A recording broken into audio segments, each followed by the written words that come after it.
electric fan doon sa mga bayaw ko sa Biwas eh. Yung namista ako doon eh. Punta na nandun sa tapat ng Iloilo ko.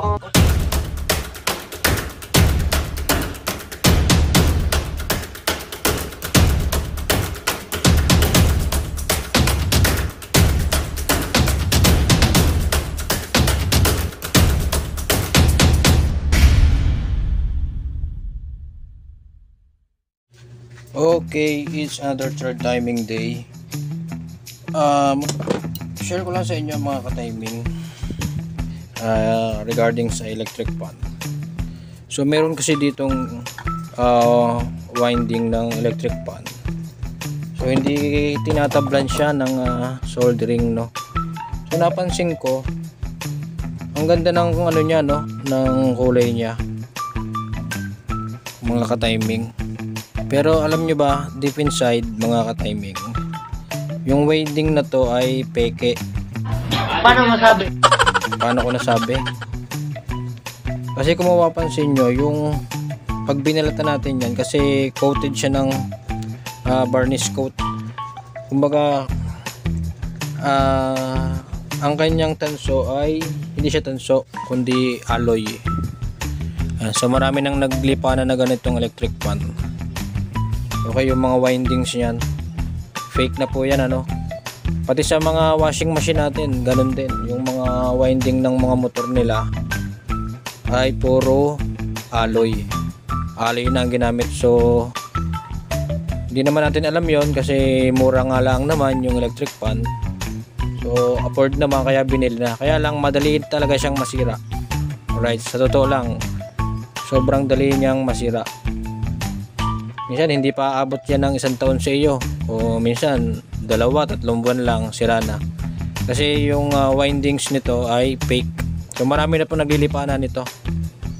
Siyempre business ng mga incheck, kailangan nilang kumita, kaya gagawa sila ng mga peke. Alright, so hindi naman natin na inaano yung mga incheck, pero ganyan na ang buhay eh. So yung ating mundo ay pinasok na ng mga fake. Lahat ng bagay po ay puro may kasama ng mga fake o fake. Pero magagamit naman siya. Kaya lang fake lang talaga. Hindi nga lang siya tatagal. So ngayon gumawa ko ng isang i-share ko na lang din to kasi ayoko man sanang i-share na to. Pero i-share na rin natin. Dagdag content na rin.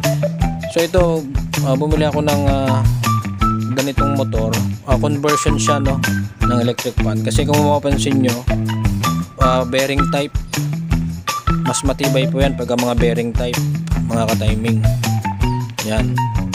So ito madali lang naman to i-set up. So tatanggalin mo lang tong windings. Okay, ganito lang setup niya mga ka-timing. Tatanggalin mo lang din yung mga bushing nito, yung dalawa, ganyan lang siya. Tapos ang gagamitin natin dito is yung mga 16 volts. Gagamitin natin dito. Alright, 16 volts. Ayan, ganyan lang yung setup niyan mga ka-timing. Tapos ito, tanggal na rin yung bushing nito. Ayan, ayan, ganyan na. Tapos lalagyan mo na lang siya ng tornilyo dito. Apat na yan. Okay. So ito sira na kasi. Alright, ayan, medyo ito kasi mga ka-timing sira na, no. At disable na natin yan.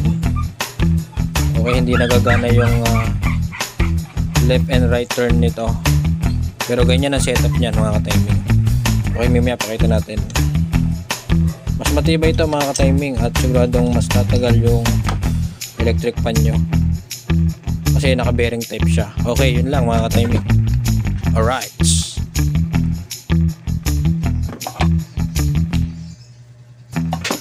Kuha muna tayo ng wire.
ganito yung gawin natin mga ka-timing. Kung gusto nyo ito pa rin yung gagamitin na switches, yung switch niya para mag-trigger yung on. Putulin nyo yung pinaka-common nya. Ito yung common, ito yung pinaka-grounding. Tapos mamimili na lang kayo dyan kung alin dyan yung pagaganahin nyo. Kasi sa akin ang papaganahin ko ay ito, itong number 1. Yung number 1 na to. Ayan. Tapos yung ibang connection puputulin na natin. Ayan. Wala nang ano yan, contact yan. Putulin na.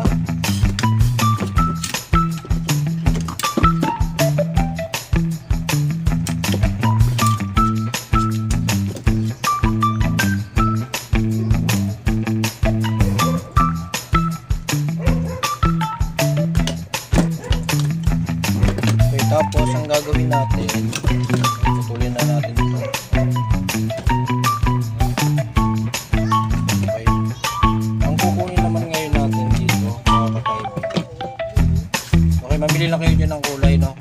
Kasi dalawang wire lang naman yung gagamitin natin dito. Okay, para sa akin ang gagamitin natin ay ito. Itong dilaw at kulay. Yan lang. Tanggalin na natin itong puti. Tapos ang ititira nyo dito, dilaw at pula.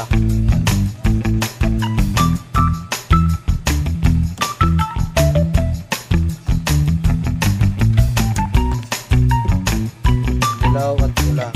So ayan, meron na tayong dalawang wire. Ito, tanggalin nyo na. Okay, ayan.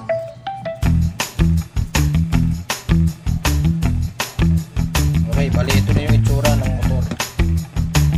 Ayan mga ka-timing. Hindi natin na ilaw. Okay, ayan. Ganito na yung itsura ng motor. Ayan. Meron na siyang prototype. Tapos, ito na yung gagamitin natin na charger. Galing sa laptop na sira. Ayan, so na-setup na natin. Ganito yung setup niya mga ka-timing. So yung ground, ito yung pinaka-common na ground. Tapos ito yung switch. Tapos dumaan siya dito. So ganito lang kasi. Tapos ayan yung connection niya. Ayan, may ikot lang.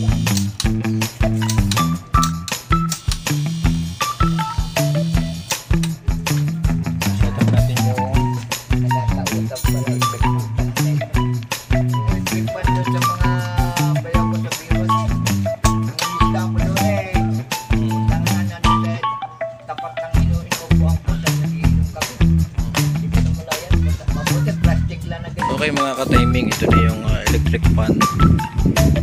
Ayan, sobrang lakas niya. Alright.